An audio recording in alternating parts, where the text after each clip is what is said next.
Ceci est La Marche des Rois, l'Anneau du Sorcier, livre 2, de Morgan Rice. Narration de André Réfig. Chapitre 1. Le roi Macgill, qui avait beaucoup trop bu, entra dans sa chambre en titubant. La pièce tournait, et les festivités de la veille lui avaient donné la migraine. Une femme dont il ne connaissait pas le nom était accrochée à lui, un bras enroulé autour de sa taille, sa chemise à moitié retirée. Elle l'avait emmené dans son lit avec un gloussement. 2 serviteurs avaient fermé la porte derrière eux et s'étaient discrètement éclipsés. Macgill ne savait pas où était sa reine, et cette nuit-là, il n'en avait que faire. Ils ne couchaient plus ensemble bien souvent. Elle se retirait souvent dans sa propre chambre, surtout les nuits de festin, quand les repas duraient trop longtemps. Elle connaissait les vices de son époux et ne semblait pas s'en soucier. Après tout, c'était le roi, et les rois de la lignée Macgill avaient toujours régné dans le respect du droit. Néanmoins, quand Macgill se dirigea vers le lit, la pièce tourna trop violemment, et il repoussa soudain cette femme. Il n'avait plus l'humeur à ce genre de choses. « Va-t'en !» ordonna-t-il, et il la repoussa. La femme resta là, sidérée et vexée. La porte s'ouvrit, les serviteurs revinrent, attrapèrent tous deux la femme par un bras, et l'emmenèrent hors de la chambre. Elle protesta, mais ses cris furent étouffés quand ils fermèrent la porte derrière elle. Macgill s'assit sur le bord de son lit et se mit la tête dans les mains, en essayant de faire cesser son mal de tête. Il n'avait pas l'habitude d'avoir mal à la tête si tôt, avant que les effets de la boisson aient eu le temps de s'estomper, mais ce soir, c'était différent. Tout avait changé si vite. Le festin s'était si bien déroulé. Ils étaient tous attablés devant un bon choix de viande et un vin fort. Puis il avait fallu que ce garçon, Thor, apparaisse et gâche tout. D'abord, il avait fait intrusion avec son rêve idiot, puis il avait eu l'audace de lui faire tomber la coupe des mains. Ensuite, il avait fallu que ce chien arrive, lappe le vin et tombe raide mort devant tout le monde. Depuis ce moment, Macgill avait été secoué. La prise de conscience avait eu la violence d'un coup de marteau. Quelqu'un avait essayé de l'empoisonner, de l'assassiner. Il avait peine à le comprendre.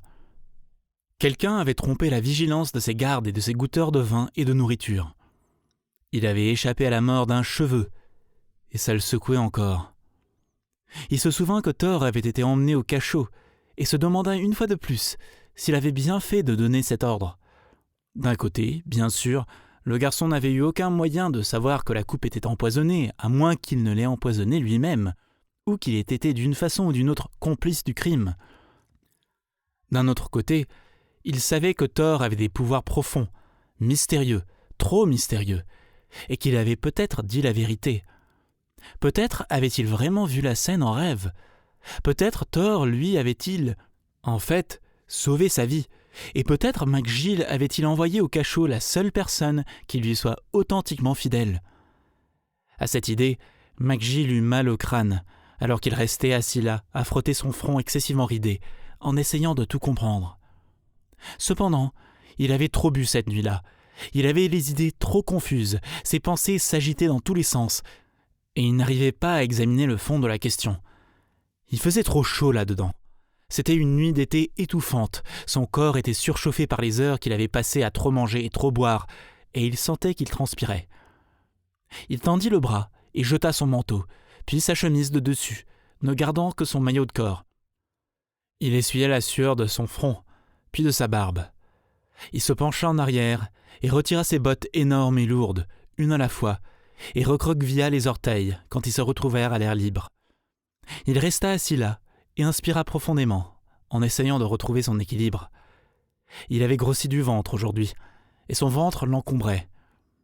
Il leva les jambes d'un coup de talon et s'allongea en arrière, en reposant sa tête sur le coussin.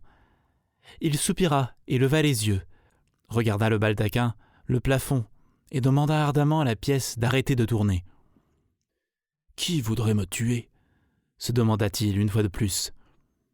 Il avait aimé Thor comme un fils, et une partie de lui-même sentait que ça ne pouvait pas être lui. Il se demanda qui d'autre ça pouvait être, quel motif cette personne pouvait avoir et, plus particulièrement, si elle essaierait à nouveau. Était-il en sécurité ? Est-ce que les déclarations d'Argon avaient été exactes ? McGill sentait ses yeux s'alourdir tout en ayant l'impression qu'il avait la réponse sur le bout de la langue. S'il avait les idées rien qu'un peu plus claires, peut-être arriverait-il à tout comprendre. Nous espérons que vous avez apprécié cet aperçu. Pour continuer à écouter ce livre audio sur Google Play Livres, utilisez le lien dans la description de la vidéo.